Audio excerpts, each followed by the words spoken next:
So Numbers chapter 6. It really kind of goes real well with kind of rolling in from chapter 5, but didn't quite make it there last week.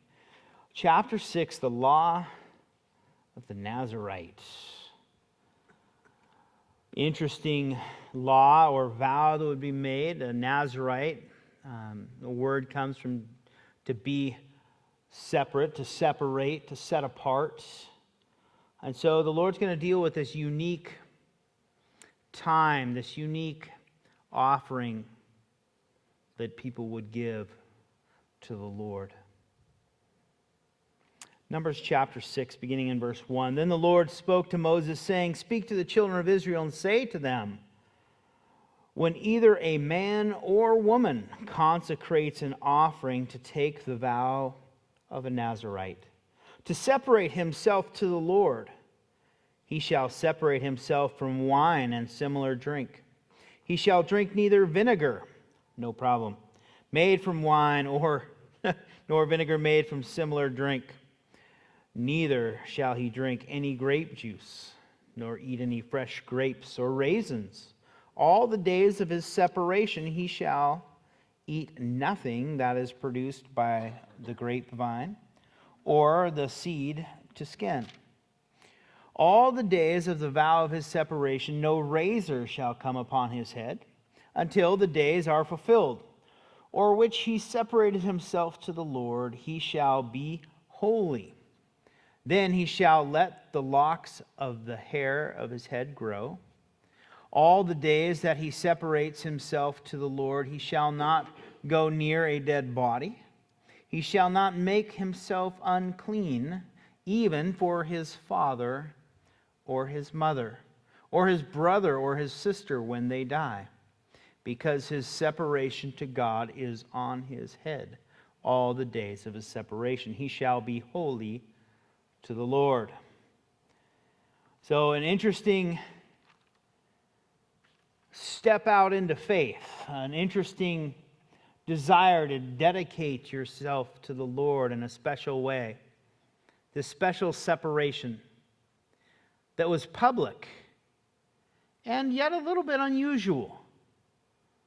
It was kind of something outside of your norm. It was outside of the norm in general in society. Obviously, people did it. That was normal. It did occur. But it wasn't like there was just hordes of people always running around who were in the middle of a Nazarite vow.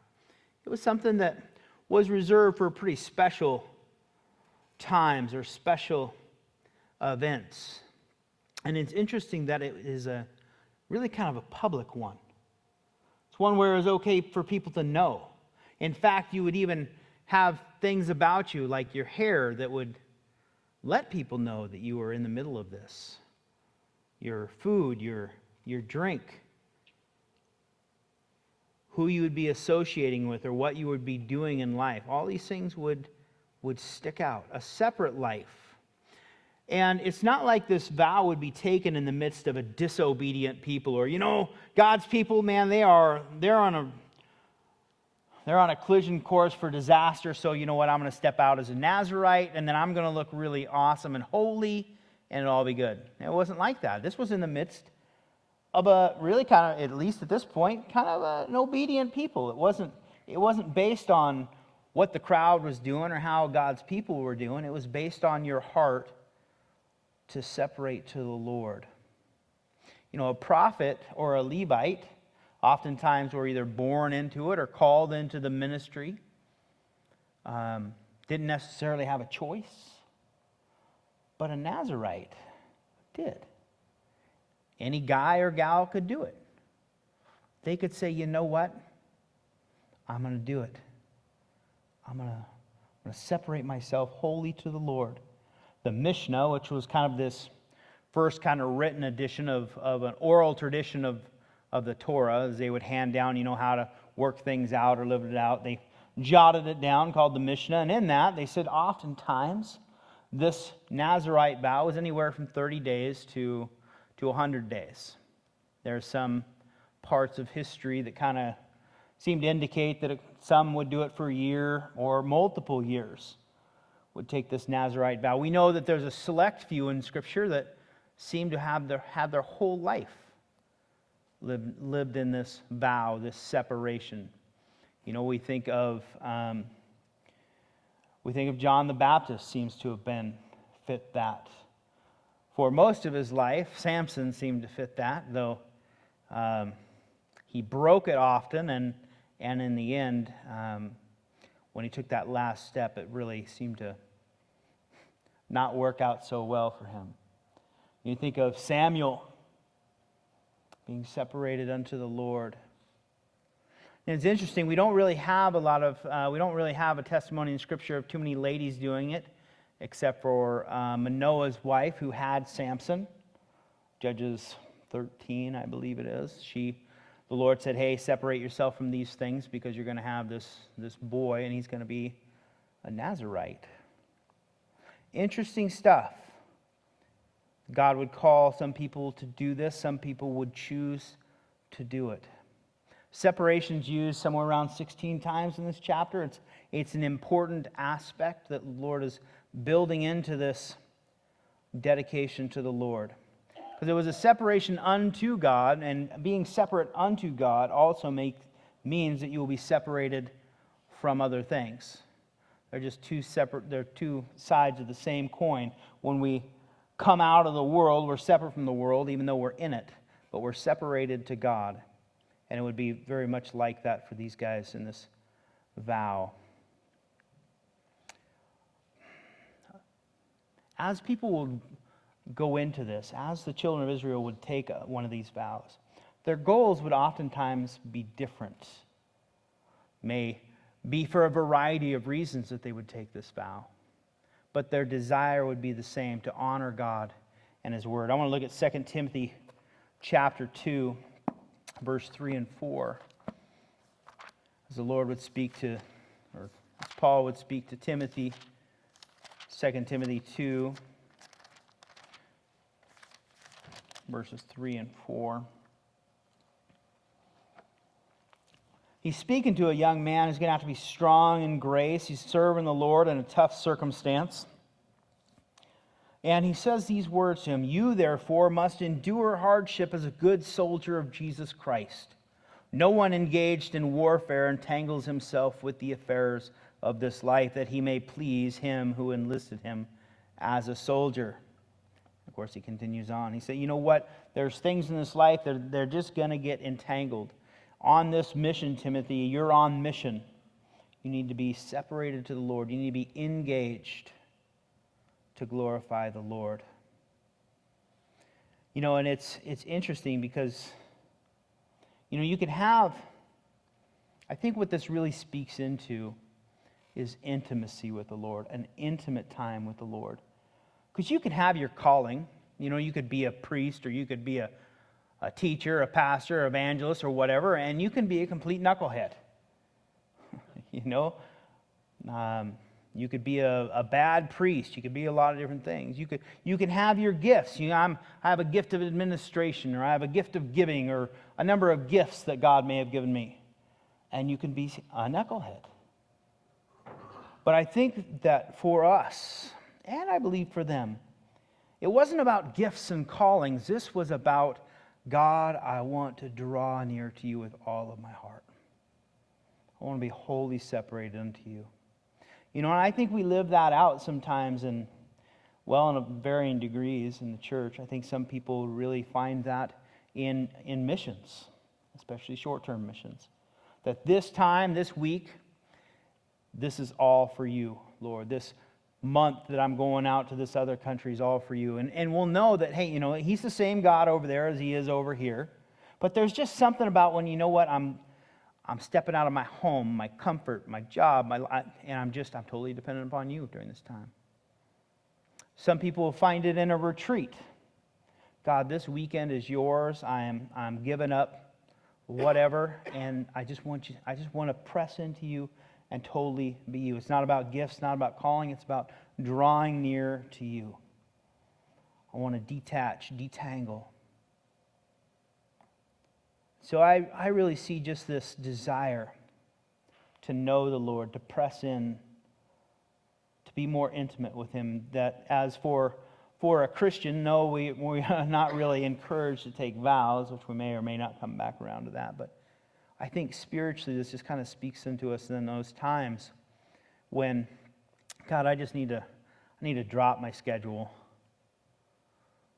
I need to detach from these things and pull away. A few things that they would be separated from would be in food and drink.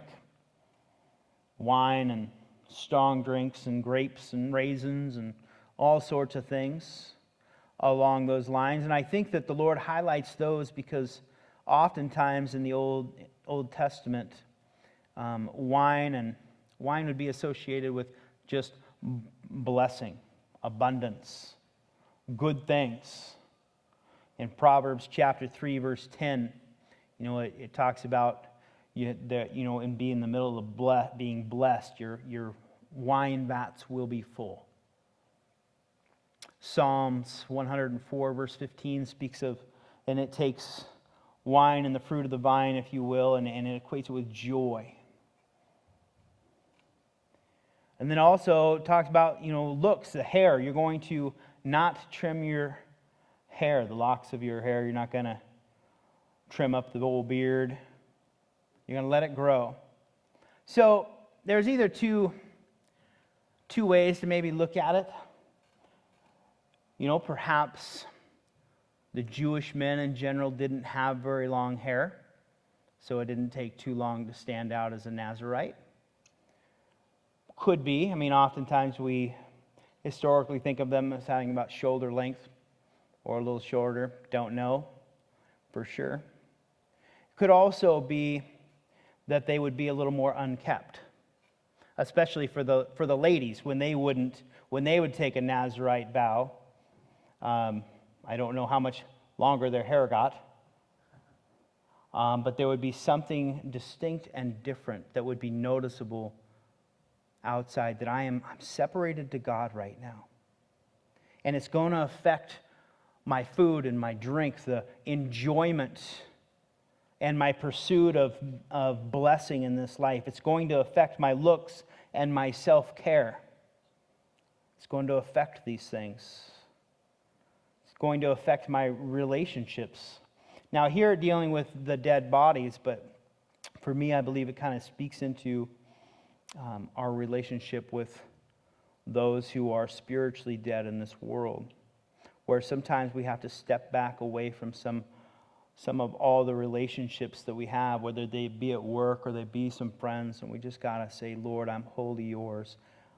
Everybody and almost everything in my life, it's going to be affected as I say, God, this 30 days, this week, this 2 days, it's wholly yours.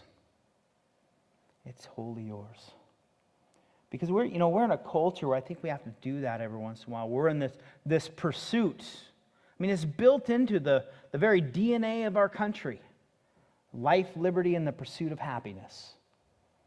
We're blessed because of it. The Lord has used many of those things as He willed in this country. But every once in a while, you got to say, okay, this is not the driving factor of my life. Food and drink and the blessing and full vats and all of these things. We live in a time where sometimes you'll invest in massive amounts of self-care. The old Andre Agassi, what was it? Image is everything, I think it was, the old commercial, maybe in the 90s or so. Not that I'm that old, but... what was another old commercial out there? Don't hate me because I'm beautiful. Obey your thirst. I think it might have been a Gatorade or something else, Let those be the driving factors in your life. That's what entangles you, drives you. This is what life is about. And these are the things that God works through. We kind of buy into that sometimes. And we got to stop every once in a while and say, you know what? No, it doesn't. It doesn't rule me. God may use them and God may bless me with these different aspects. And hey, it's good to comb your hair and take care of yourself and all those things. But we got to put them in check every once in a while and just dedicate ourselves wholly to the Lord. No shave November. It's a good time. I don't know. I probably won't get away with it. But anyways. That was actually started, I think, in 2007, not that long ago, as a way just to rally around some children's dad who had cancer, and it kind of turned into a thing about 2009. And now it's everywhere, so we'll see. Guys like it around hunting season anyways, but there's that outward thing that marks there's a distinct difference. There's something going on. You know, Paul would say it this way to the ladies. He'd say, you know, don't let your beauty be merely outward, but it needs to be of that incorruptible beauty, that quiet, gentle spirit. He didn't say it can't be outward, but make sure that you have it inward.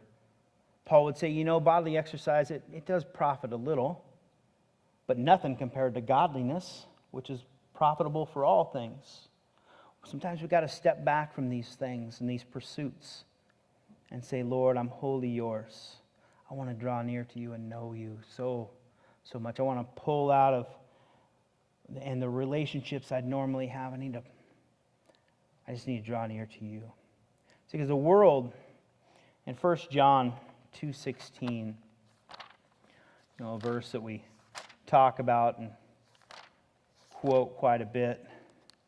1 John 2:16, which says, "For all that is in the world, the lust of the flesh, the lust of the eyes, and the pride of life is not of the Father, but is of the world." And sometimes I think it's good to take that principle, not the law, not necessarily a vow, but take that principle and just put these things in check, because there's a worldwide web that's desiring to catch us in these things.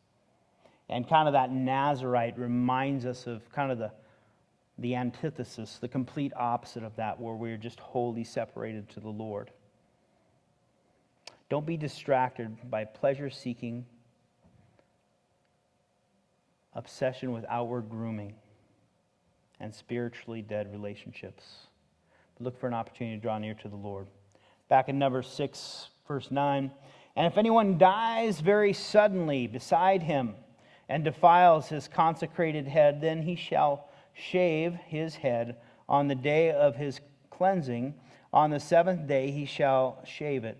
Then on the 8th day he shall bring 2 turtle doves or 2 pigeons to the priest, to the door of the tabernacle of meeting.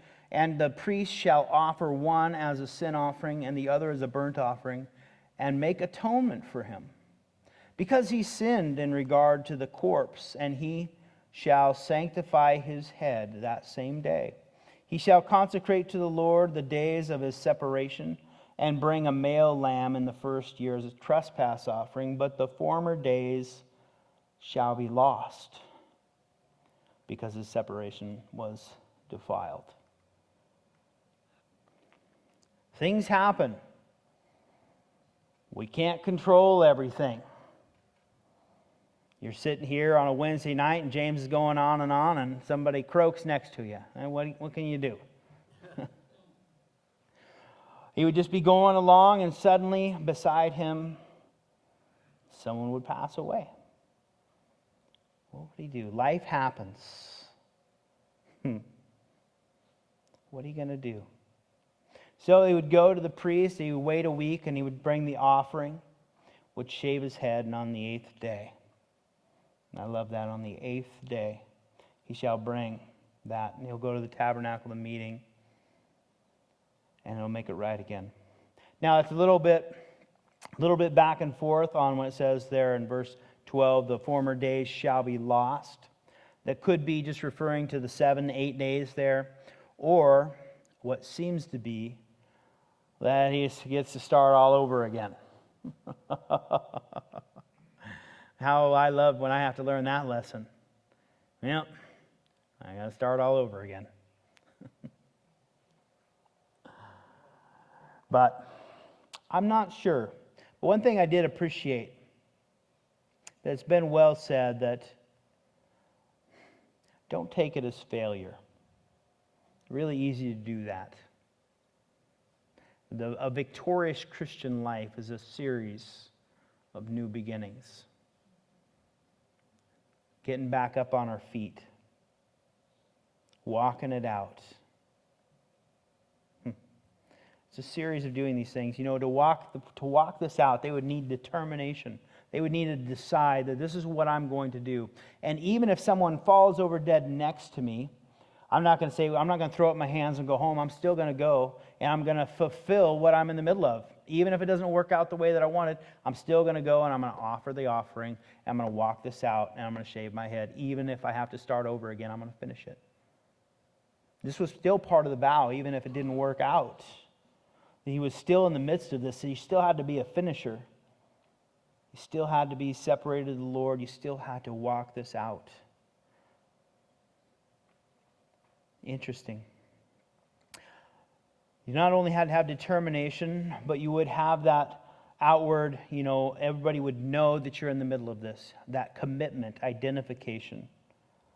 And then you would have to work. You would have to intend on staying separate, being faithful. And I love 9 through 12 because it's be faithful no matter what. In what is perceived as a victory or a failure or a setback, be faithful. Be faithful no matter what. The Lord will work in it. He does. He works in it. So you take vows and you take this time of separation very seriously. It can cost you. If I make a vow to my wife and say, hey, honey, I'll meet you out and we'll grab some dinner, and then I don't keep it and I don't show up, that's a serious deal. Yeah. It might not work out so good. Yeah. It was probably our second Valentine's Day together. I made the memorable mistake of spending pretty much all of it with my best friend. Didn't work out very good. Making vows to have that special, set-apart, intimate time. If you haven't learned it with the Lord, you may learn it in your marriage. Keep your vow. Spend the time. Make sure it happens. Verse 13. Now this is the law of the Nazirite when the days of his separation are fulfilled. He shall be brought to the door of the tabernacle of meeting, and he shall present his offering to the Lord, one male lamb in its first year without blemish, as a burnt offering, one ewe lamb in its first year without blemish, as a sin offering, and one ram without blemish, as a peace offering. A basket of unleavened bread, cakes of fine flour mixed with oil, unleavened wafers anointed with oil, and their grain offering with their drink offerings. Then the priest shall bring them before the Lord and offer his sin offering and his burnt offering. He shall offer the ram as a sacrifice of peace offering to the Lord with a basket of unleavened bread. The priest shall also offer its grain offering and its drink offering. Then the Nazirite shall shave his consecrated head at the door of the tabernacle of meeting, and he shall take the hair from his consecrated head and put it on the fire, which can't smell good, which is under the sacrifice of the peace offering. And the priest shall take the boiled shoulder of the ram, one unleavened cake from the basket, and one unleavened wafer, and put them upon the hands of the Nazirite after he has shaved his consecrated hair, and the priest shall wave them as a wave offering before the Lord. They are holy for the priest. To gather with the breast of the wave offering and the thigh of the heave offering after the Nazirite may drink. After that, the Nazirite may drink wine. This is the law of the Nazirite who vows to the Lord, the offering for his separation. And besides that, whatever else his hand is able to provide according to the vow which he takes, he must do according to the law of his separation. Whew. Now, if 9 through 11 kind of dealt with if you messed up or there was some contamination, 13 through 21 here is just the completion. I've paid my vow. that Proverbs 7:14 talks about the blessing of and walking that through. Jonah in 2:9, he said, hey, this ain't working out too good. I will pay my vow. Seeing it through, finishing strong. What an awesome, what a blessed time to go and spend that with the Lord. And it's good to remember, and I think this would, not only like when the priests would go and they'd offer a sacrifice first for their own sins and build that compassion, remembering who they are apart from the Lord, before they would offer the sacrifices for the people. I think after this sacrifice for sin would be a good reminder that this wasn't necessarily about holiness in itself. This didn't make them sin-free or less sinners. It's more about belief than it is about behavior. Time with the Lord. Now, does it affect behavior? Absolutely. But they remember that they are sinners. Many Psalms speak about, oftentimes people would do this so that they would get something from the Lord. There would be the Jonahs of the world who would say, get me out of this and I'll do it. Which I think happens a lot. I think vows oftentimes, when people will make them, will come out of that passionate or that desperate heart that wants so badly to make the expression of God, I will, God, I want to, God, save me, that they will make that. I think there's many vows that happened in foxholes in other situations. Lord, get me out of this and I will. But He is one that holds you to see it complete. And so it happened quite a bit. Be careful. There's a warning in Ecclesiastes chapter 5, verse 1 through 7, of letting your words flow freely, making quick and rash vows. Jesus spoke about it on the Sermon on the Mount in Matthew chapter 5, verse 34. He said, be careful. James really kind of hitching onto that. And it says it's just best not to do it. Your yes be yes, and your no be no. And so we look at that, and we don't necessarily step into some of these principles as going and making a vow. But there is still that principle in this that I believe speaks to us today, of being wholehearted to the Lord and saying, yes, Lord, and this is going to be a time for you, Lord, with you.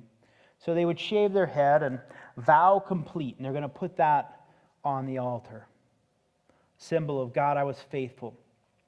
God, I walked this out.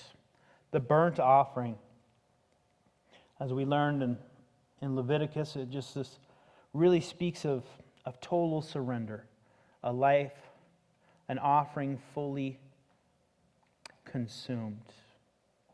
But what I like also in this, out of some of these offerings that they would do, is the peace and the fellowship offering. Because as you're dealing with this time of separation, this unique part of your life, and I think not only as you realize your need still for continual forgiveness and that need for closure on this time, but you need to come back into, well, you need to, as we commonly say it, as you come off the mountaintop, most of life is lived in the valley. Coming back into that time, that relationship with God where real life happens. Where you got to go take care of mom and dad if they pass away. Where you got to go do these things that you've been separated from for this time. Entering back into the fellowship with God in that, reminding yourself of, this is, I have all of this in life. This was a blessed time, but it's come to an end. But also normal fellowship with each other, with the priests, with the people of God, because this fellowship offering would be with the Lord and His people and the one offering it. And for me, it was a really a reminder of, we have some books in the bookstore of, I think it's Neil Perolo. He writes some books of serving as senders and the return team, and how hard it is and how many missionaries have crashed and burned coming home off the mission field, because they had this time where, they have they weren't working 9 to 5. They were just sold out for the ministry, and they weren't working on their 401k and their retirement plan, and all these things come flooding in, and they just don't incorporate back very well. And so, he wrote after this saying, you need to help them settle back into the life that God's called them to do. Fellowship with the saints, able to walk it out with people. Person that I know who fasts from time to time, when they'll be fasting, they'll get a few days in or a week or so in, and they find themselves just kind of being, I don't know, they get really weird relationship with food and people, and especially, in the American culture and our obsession with it. And the Lord has to walk the individual back through with, and this is a part of life. You don't eat, it ain't going to last very long. It's a part of, this is good, and the Lord gives these things to bless. And the Lord gives these things because we need them. And you got to come back into that relationship and that fellowship of normal life. The separation's done, and so we got to walk back into it. And it's really interesting. I think if you pay attention to when someone has been really separated to the Lord in a particular area for a while, that there's this real need that we have for coming back into fellowship with His people and with the Lord in the valley, if you will. The priestly blessing. Boy, we could have spent the whole night on 22 through 27. And the Lord spoke to Moses, saying, "Speak to Aaron and his sons, saying, This is the way you shall bless the children of Israel. Say to them, The Lord bless you and keep you. The Lord make His face shine upon you and be gracious to you. The Lord lift up His countenance upon you and give you peace. So they shall put my name on the children of Israel, and I will bless them." Man. If we could just grab a hold of that in our relationships with God's people. That, the Lord said, you're going to say it, and you're going to say it in this way. I don't want room for ignorance or interpretation or messing it up or whatever else. I want my people to understand this. And you're going to say it. You're going to say it to them. But we'll get into that a little bit more in a second. It says, Lord, the Lord, the Lord, in verse 24, 25, and 26. I don't think that it's necessarily specifically teaching the Trinity, but I think that it brings a great illumination to it. The Lord bless you and keep you, from whom all blessings flow. They come from the Father of lights, James would say. Speaks into God the Father. To make His face to shine upon you, the revelation and the grace of God. Grace and truth came through Jesus Christ, the Son, the revelation, the revealer. And then the Lord lift up His countenance upon you and give you peace. The one who illuminates us and whose fruit is peace in our life. And so again, I don't think it's necessary. It may or may not be a direct reference to the Trinity, but I think it really brings out a unique illustration or piece on that. I don't know. I just really appreciated that. So this is more of a proclamation than a prayer, but it is when they would put the name of the Lord on the children of Israel. It's very much as Him being there, just like a physical presence. And we enjoy this, I believe, still today as the children of Abraham. Galatians 3:29, that by faith we are a part of that royal priesthood the Lord has made us. It's good stuff. So the Lord bless you and keep you. It's kind of the preface to everything. He begins us out with, the Lord bless you and keep you. And it's interesting that this word bless, if you look it up in your Strong's Concordance, is really just kind of to kneel. And one teacher said it's to kneel and to serve. Plug that in for a minute. When I want you to speak to the children of Israel, tell them that the Lord himself is going to bless you.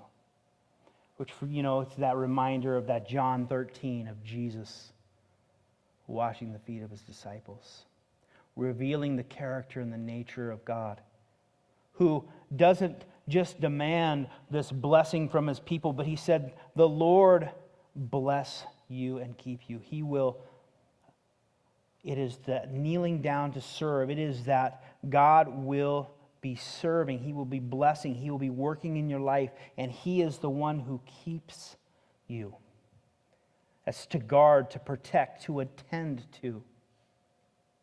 Man, what an opening up, what a closing to the day, what a thing to say to the people. God is going to, the Lord of the universe is going to work in your life for you. Not because he has to, but he's chosen to do that. He's going to protect you. He's going to keep you. He will be that hedge of protection. The Lord make his face to shine upon you and be gracious to you. That when you come upon the face, that personal, that intimate aspect of the Lord, that it would shine upon you. Be gracious unto you. Tell you, when you think back to the days when you got in trouble here and there, or you just wait till your dad gets home, or you just wait till your mom gets home, and you get that feeling, man, what a blessing it is to have a face that shines upon you. And to be gracious to you. The Lord lift up his countenance upon you and give you peace. And the countenance is really similar to the face there. And it is to lift up the countenance. A lot of people will really feel the best way to express that is essentially a smile. And not only would you have the face, but it's lifted up. That joy, that smile. And can you imagine coming into the Lord of heaven and earth, and he sees you, and his face lights up. And not just that, as you're drawing near, he smiles. God said, you know what, you're going to say this to my people. You're going to remind them who I am. Yeah, we're going to deal with some hard things over the years. Yeah, we're going to have some hard moments, but they need to understand that this is who I am. This is my name that I want to put on them. This is the way that at the end of that hard day or that discipline or that good day, when they enter into my presence, this is what I desire for them to come in and meet. Do you feel that way with the Lord? When you come into the throne of grace, that the Lord would meet you in such a way? He said, I want you to bless the children of Israel this way. The Lord lift up his countenance upon you and give you peace. What a peaceful day that will be when he says, well done, good and faithful servant. When you light up his life. When you're presented before him with exceeding joy, Jude would say. What a day that will be. And we know that that is his heart today. And one day we're going to see it specifically and inexpressibly. Peace, shalom, wholeness, well-being, total satisfaction. At John 10:10, he came to give you life and life more abundantly. May the Lord bless you and lift up his countenance and give you wholeness, satisfaction in life. Now, it may not improve your financial situation per se, but this is something that transcends that. It's peace that isn't understood by circumstance or by logic. It passes understanding. And the Lord can give that to you. And it's interesting here that it's you,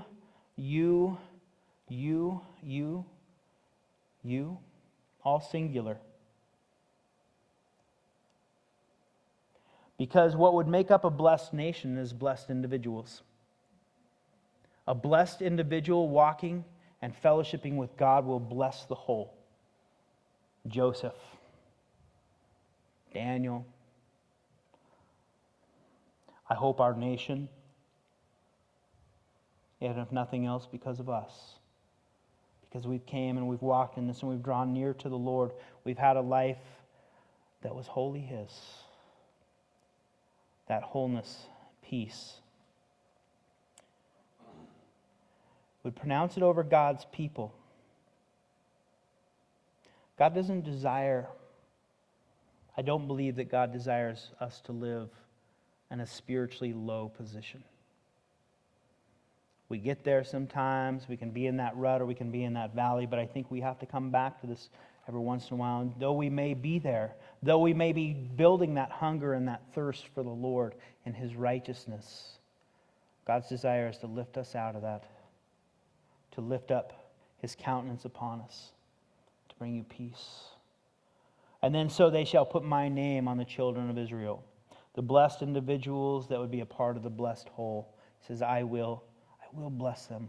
I love what D.L. Moody had to say. He says, here is a benediction that can go the world over and can be given all the time and never be impoverished. Every heart may utter it. It is the speech of God. Every letter may be concluded with it, and every day may begin with it, every night sanctified by it. Here is blessing, keeping, shining, the lifting up upon our sad life of all heaven's glad morning. It is the Lord Himself who brings this bar of music from heaven.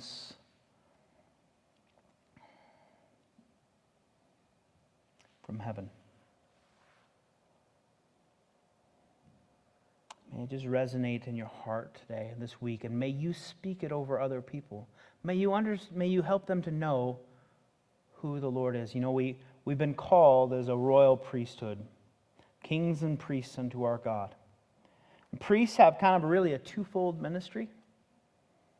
They go to God for people, but they also represent God to the people.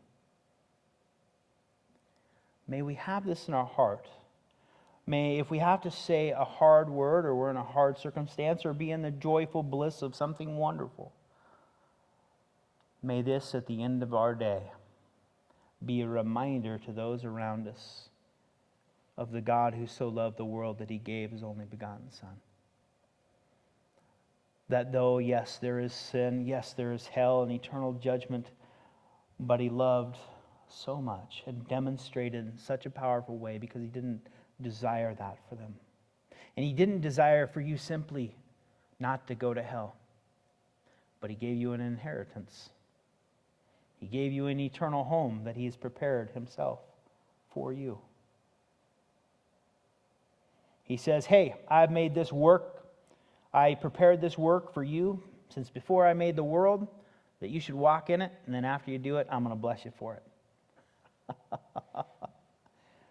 Just a reminder of, sometimes we look too much at the circumstance and we forget that God is a blesser, not a bouncer. Yeah. My nephew used to work as a bouncer, had to throw a lot of guys out. God's not that. God's the blesser. And, you know, it doesn't have to be anything goofy like some modern thinking goes. But those words are still true. Don't throw the baby out with the bathwater. Those words are still true. Father, we thank You for being wonderful. God, we just bless Your name. Lord, we want to have those times as You lead to be wholly Yours, to live that life, a living sacrifice, Lord, where sometimes it will affect even what we eat or what we drink or how we keep ourselves or whether or not we had time to exercise or whatever this day, or affect our relationships. That we would have those sweet, intimate moments with You where we are just wholly Yours and you stop and say, I'm going to bless you personally. I will come and meet with you personally. Remember my name, and then also speak it over others. God, help us to do that this week. Help us to remember you. And just let the overflow of our heart, the song of praise, Lord, be that which speaks.